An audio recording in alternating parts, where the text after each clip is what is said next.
Hi, I'm Shan Turner-Caroll and we're at Mrag, Maitland Regional Art Gallery, and welcome to my show, Bodies on a Rock.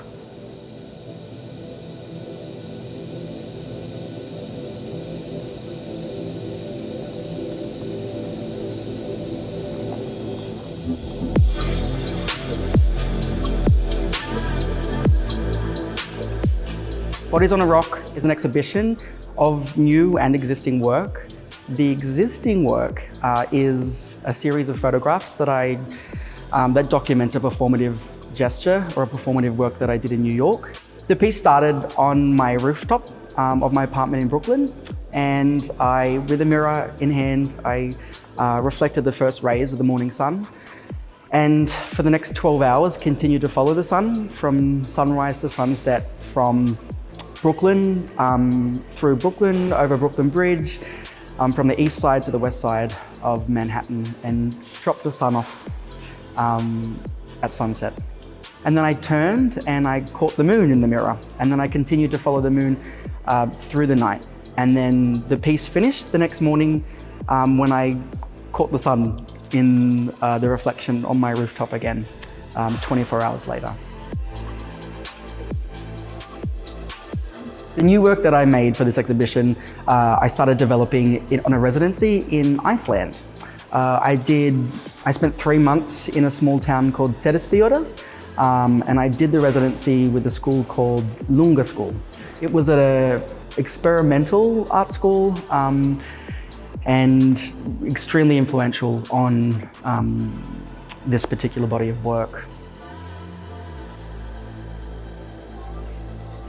So when I first got to Iceland, I was traveling to the school and I went to a glacier and I found a stone and I picked it up. And from this action, this sort of sparked an inquiry for me, or an interest in questioning my relationship to this landscape. So within questioning my act of taking this rock, this opened up a can of worms, and I started questioning more of these sort of inherited models of the universe that I live by, or that I sort of experience the world in. I was very aware of that I was not from this land, and I became very aware of my actions and my movements and my body. And so with the 12 other students at the school, I developed around 6 to 10 short little films. And a lot of the films were involving the body and apparatuses that sort of were extensions of the bodies, and how they related to the environment and the landscape. When you think about Iceland, you think of like glaciers and waterfalls and green glowing skies, but a lot of the films took place in car parks and swimming pools that were old holding cells, and basketball courts. So for me, I was still seeing these areas, or these places as these were still the landscape, extensions of the landscape. In the town that I was at, there's these big boulders, and it was really interesting for me because the positioning of them, it wasn't like necessarily a design, a choice based on design. And I sort of asked around, and the town was built around the boulders. And so when I think about that in comparison to like towns in Australia where trees are chopped down or boulders are moved, this was an interesting sort of relationship that the locals had with their land and with their landscape.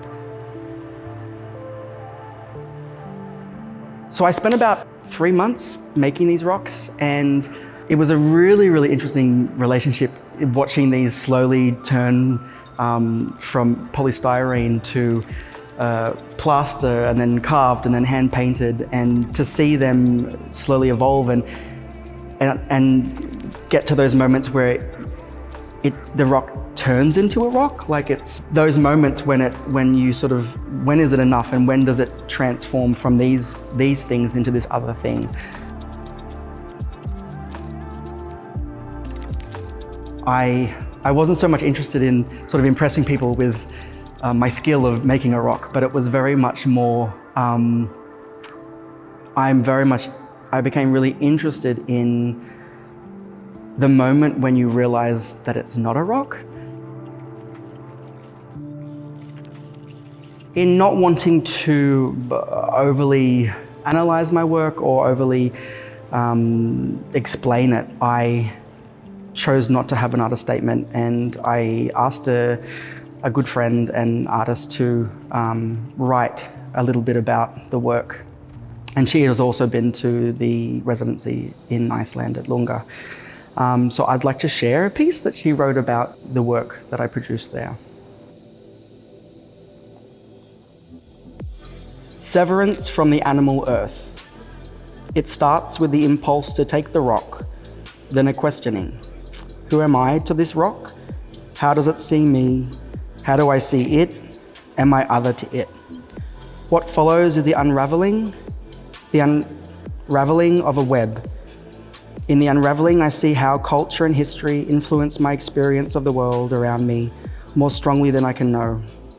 Questioning my impulses means questioning my ideas of the world, which means questioning my place in the world, which means questioning the language I use to understand the world, which means questioning the logic I use to make sense of the world. What does it mean to make sense? Making is newness. By combination, causation, compulsion, so making sense is a fabrication, the overlaying of knowledge, interpretation through the lens of language, a language adopted and learned from generations of sense makers. Pure sense must come before the making of. What about sense action and the world before the making sense? How can I access that world? What if, with practice, my body can sensorially enter those worlds within worlds of which I have become disassociated? To find the prior sense, I have to identify the made sense. The structure, I start to use objects as blueprints, maps, symbols of the knowledge, the sense-making. I navigate their objecthood like landscape, abstracting the reality I subscribe to. I ride with my severance from the animal earth in the hopes that I may glimpse a crack, an opening, a scratch on the made sense. Thank you for listening, and I'd love it if you'd come along to Maitland Regional Gallery to come and see the show and see other people's work that's here as well. That would be really amazing.